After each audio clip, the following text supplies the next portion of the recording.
Hi dear friends, ഇന്നത്തെ special recipe കുഞ്ഞമത്തി അച്ചാറാണ്. മത്തി നന്നാക്കുന്നതും അതിന് മസാല പുരട്ടി വെക്കുന്ന വീഡിയോ എല്ലാം മിസ്സായി പോയി. നിങ്ങൾ 2.5 കിലോ മത്തി ഒഴിച്ചിട്ടാണ് ഞാൻ ഈ അച്ചാർ തയ്യാറാക്കിയിരിക്കുന്നത് ഉരുളിയിൽ വെച്ചിട്ട്.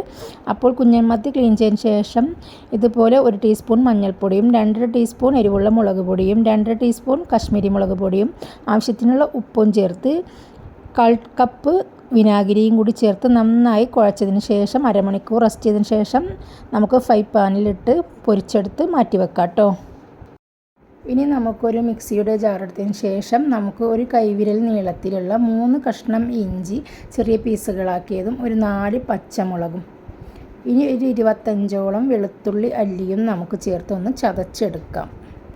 ഇനി നമുക്ക് അടുപ്പിലേക്ക് ഒരു ഉരുളി വെച്ച് കൊടുക്കാം. എന്നിട്ട് തീ ഹൈ ഫ്ലെയിമിലിട്ടതിന് ശേഷം ഒരു 50 ഗ്രാം എണ്ണ, ഒരു ചെറിയ എണ്ണക്കുപ്പിയാണ് കേട്ടോ, ഞാനത് മുഴുവനായിട്ട് തന്നെ ഇതിലേക്ക് ഒഴിച്ചു കൊടുത്തിട്ടുണ്ട്. നന്നായിട്ട് ചൂടായിട്ട് വന്നു കഴിഞ്ഞാൽ നമുക്ക് ചതച്ച് വെച്ച നമ്മുടെ വെളുത്തുള്ളി, ഇഞ്ചി, പച്ചമുളക് ഇവ നമുക്ക് ഇതിലേക്ക് ഇട്ട് കൊടുക്കാം. എന്നിട്ട് നന്നായിട്ടൊന്ന് ഫ്രൈ ചെയ്ത് കൊടുക്കാം കേട്ടോ. ഒരു തവി വെച്ച് നമുക്ക് നന്നായിട്ട് മിക്സാക്കി കൊടുക്കാം. ഒരു ഗോൾഡൻ നിറമാവുന്നത് വരെ നമുക്കിത് ചെയ്യാം. ഒരു 5 സെക്കൻഡ് കഴിഞ്ഞാൽ വെളുത്തുള്ളി ഇഞ്ചിയുടെയൊക്കെ നല്ല മണം വരും, നല്ല മൂത്തിട്ടുള്ളൊരു മണം വരും. അത് വരുന്നത് വരെ നമുക്കൊന്ന് ഇളക്കി കൊടുക്കാം. എന്നിട്ട് നമുക്കിതിലേക്ക് കറിവേപ്പില ഇട്ട് കൊടുക്കാം. നല്ല നാടൻ കറിവേപ്പില ഒരു പിടി ഞാനിതിലേക്ക് ഇട്ട് കൊടുത്തിട്ടുണ്ട്. നന്നായി കഴുകിയതിന് ശേഷം തുണി വെച്ച് തുടച്ചിട്ടാണ് ഇട്ട് കൊടുത്തിരിക്കുന്നത്. എന്നാലും ഇതിൽ കുറച്ച് വെള്ളമെല്ലാം ഉണ്ടാവും. അപ്പോൾ അതൊന്ന് മൊരിഞ്ഞ് വരുന്നത് വരെ നമുക്ക് ഇതുപോലെ തന്നെ ഒന്ന് ഇളക്കി കൊടുക്കാം. നന്നായിട്ട് ഒരു 2 സെക്കൻഡ് നേരം ഇളക്കിയതിന് ശേഷം നമുക്കിതിലേക്ക് പൊടികൾ ചേർക്കാം. ഇനി നമുക്കിതിലേക്ക് 1 ടീസ്പൂൺ മഞ്ഞൾപ്പൊടി ചേർത്ത് കൊടുക്കാം.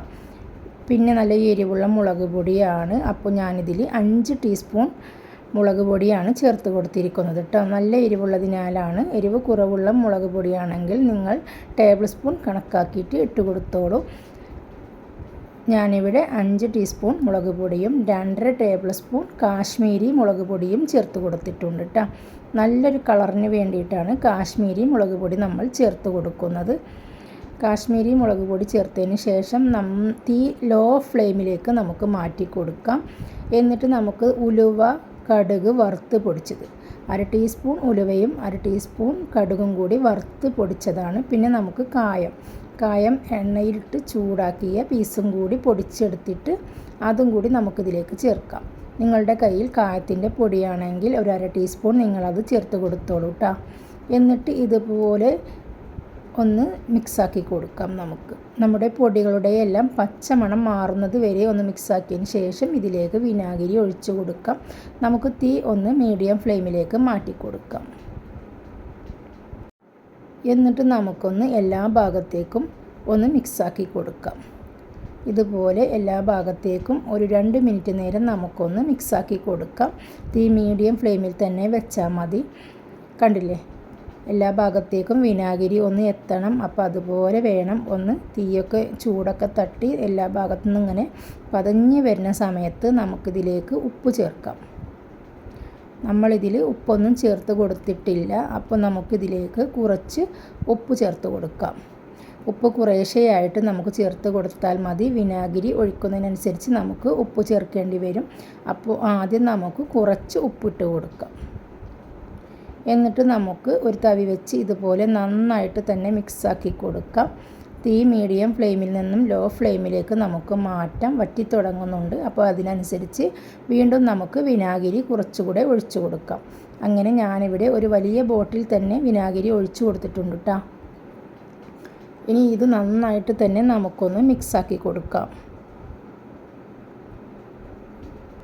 ഇനി ഇതിലേക്ക് പൊരിച്ച് വെച്ച നമ്മുടെ ഈ മീൻ നമുക്ക് ചേർത്ത് കൊടുക്കാം. ഫ്രൈ ചെയ്തെടുത്ത നമ്മുടെ ഈ കുഞ്ഞൻ മത്തി നമുക്കിതിലേക്ക് ഇട്ട് കൊടുക്കാം. 2.5 കിലോ കുഞ്ഞൻ മത്തിയാണ് കേട്ടോ ഇത്. കണ്ടില്ലേ, പൊരിച്ച് വെച്ചിരുന്നതാണ്. ഇത് ഇതിലേക്ക് നമുക്ക് ചേർത്ത് കൊടുക്കാം. ഇനി നമുക്ക് എല്ലാ ഭാഗത്തേക്കും എരിവും പുളിയും എല്ലാം എത്തുന്ന വിധത്തിൽ വേണം ഒന്ന് മിക്സാക്കി കൊടുക്കാൻ. തീ മീഡിയം ഫ്ലെയിമിൽ വെച്ചിട്ട് വേണം എല്ലാം ഒന്ന് മിക്സാക്കി കൊടുക്കാൻ. ഇങ്ങനെ മിക്സാക്കി കൊണ്ടിരിക്കുമ്പോൾ പെട്ടെന്ന് തന്നെ നമ്മുടെ വിനാഗിരിയൊക്കെ വറ്റും. അപ്പോൾ വീണ്ടും വിനാഗിരി ഒഴിച്ച് ഒന്ന് ലൂസാക്കി കൊടുക്കണം. കണ്ടോ, ഇപ്പോൾ നല്ല കട്ടിയിലാണ് നമ്മുടെ മീനും മസാലയും എല്ലാം തന്നെ ഇരിക്കുന്നത്. കണ്ടില്ലേ, നമ്മളിത് ഇങ്ങനെ മിക്സാക്കി കൊണ്ടിരിക്കും തോറും നമ്മുടെ ഈ മസാലയെല്ലാം ഈ മീനിൽ പിടിച്ചിട്ട് വറ്റിക്കെടുക്കുകയായിരിക്കും കേട്ടോ. അപ്പോൾ എന്താ ചെയ്യുക, വീണ്ടും നമുക്ക് വിനാഗിരി മിക്സ് ചെയ്ത് കൊടുക്കണം. കണ്ടില്ലേ, അങ്ങനെയാണ് ഒരു ബോട്ടിൽ ഇത് അവസാനിക്കുമ്പോഴേക്കും ഒരു വലിയ ബോട്ടിൽ വിനാഗിരി തന്നെ വേണ്ടി വരും കേട്ടോ. എന്നാൽ ചൂടാറിയാൽ വീണ്ടും ഇത് ടൈറ്റാവും. അപ്പോൾ നമുക്ക് വീണ്ടും വേണമെങ്കിൽ ഗ്രേവിക്ക് ആവശ്യമായിട്ടുള്ള വിനാഗിരി ചേർത്ത് കൊടുക്കാം. അതിനനുസരിച്ചിട്ട് ഉപ്പും ചേർത്ത് കൊടുക്കാം കേട്ടോ. ഞാനിവിടെ നന്നായിട്ടൊന്ന് മിക്സാക്കി കൊടുത്തിട്ടുണ്ട്. ഇനി ഇതിലേക്ക് ഉപ്പുണ്ടോ എന്നൊക്കെ നമുക്കൊന്ന് നോക്കാം. കുറച്ചുകൂടി വിനാഗിരി കുറവുണ്ട്. എനിക്ക് ഗ്രേവി വളരെ തിക്കായിട്ടാണ് തോന്നിയത്. അപ്പോൾ കുറച്ച് ലൂസാക്കാൻ വേണ്ടിയാണ് കേട്ടോ ഞാൻ ഈ വിനാഗിരി ഒഴിച്ചു കൊടുത്തത്. അതുകൊണ്ട് തന്നെ നിങ്ങൾ വലിയൊരു കുപ്പി വാങ്ങി കുറേശ്ശെ ആയിട്ട് ഒഴിച്ച്, ഞാൻ ആ ഒരു കുപ്പി ഫുള്ളായിട്ട് ഒഴിച്ചു കൊടുത്തിട്ടാണ് കേട്ടോ എൻ്റെ ഈ അച്ചാറിന് ഇത്രയും ഒരു ലൂസായിട്ട് എനിക്ക് കിട്ടിയത്. പക്ഷേ ഇത് നമുക്ക് ചൂടാറിക്കഴിഞ്ഞാൽ വീണ്ടും ഗ്രേവി എല്ലാം വറ്റി അച്ചാറിൻ്റെ അതേ രൂപത്തിൽ തന്നെ നമുക്ക് കിട്ടും കേട്ടോ.